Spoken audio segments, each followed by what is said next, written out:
Hello everyone, কথা ধারাবাহিকের আজকের পর্বে দেখতে পারবেন মা আনন্দীর কাছে কথা গিয়ে প্রার্থনা করে।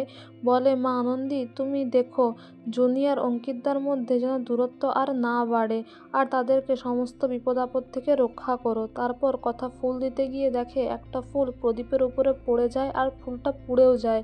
সে বিপদের আশঙ্কা করে আর তাই হয়। এদিকে জুনি ট্যাক্সির জন্য ওয়েট করতে থাকে, কলেজে যেহেতু যাবে বলে, তাই ট্যাক্সিতে উঠেও যায়। কিন্তু তারপর নোটিস করে যে ড্রাইভারের বেসে প্রান্তিক রয়েছে। তারপর সে তার ফেস মাস্কটা খোলে আর একটা স্প্রে বটল দিয়ে জুনির মুখে স্প্রে করে দেয়, যাতে জুনি চিৎকার করতে না পারে, কারণ জুনি ট্যাক্সির মধ্যে চিৎকার করছিল হেল্প হেল্প বলে। তারপর জুনিকে অজ্ঞান অবস্থায় একটা বুথের মধ্যে লক করে রেখে দেয় আর একটা জায়গায় নিয়ে যায় যেখানে সিমরান বিয়ে করবে বলে মণ্ডপ সাজিয়ে রাখে। তার আর অঙ্কিতের বিয়ে হবে এই জন্য।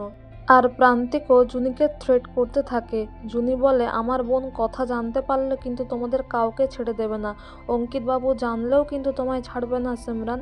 কিন্তু সিমরান আর প্রান্তিক কোনো কথাই শোনে না। প্রান্তিক ফোন লাগিয়ে দেয় আক্কিকে, আর সিমরান বলে, যদি আপনার ওয়াইফকে বাঁচাতে চান তাহলে এখানে চলে আসুন। আর প্রান্তিকও বলে যে বরযাত্রী নিয়ে আসার দরকার নেই, তোমার দাদা বৌদিদেরকে নিয়ে আসার দরকার নেই, দম থাকলে তুমি একাই আসো। আর জুনির চিৎকারটা শুনিয়ে দেয়। তারপরে আক্কি বলে, আমাকে বলো কোথায় আছো তোমরা, আমি এক্ষুনি যাচ্ছি। আর যদিও গুন্ডারা এসে আক্কিকে কিডন্যাপ করে নিয়ে চলে যায় সেই বিয়ের জায়গাতে, আর সেখানে তাকে বাধ্য করে যাতে সে সিমরানকে বিয়ে করে। আর এদিকে কথা এসে এভিকে বলে যে আমি অনেকক্ষণ ধরে ফোনে পাচ্ছি না জুনিকে, আপনি একটু ফোন করে দেখুন না অঙ্কিত দাকে। তারপর এভি আক্কিকে ফোন করে পায় না, কলেজে ফোন করে জানতে পারে দুজনের কেউই পৌঁছায়নি।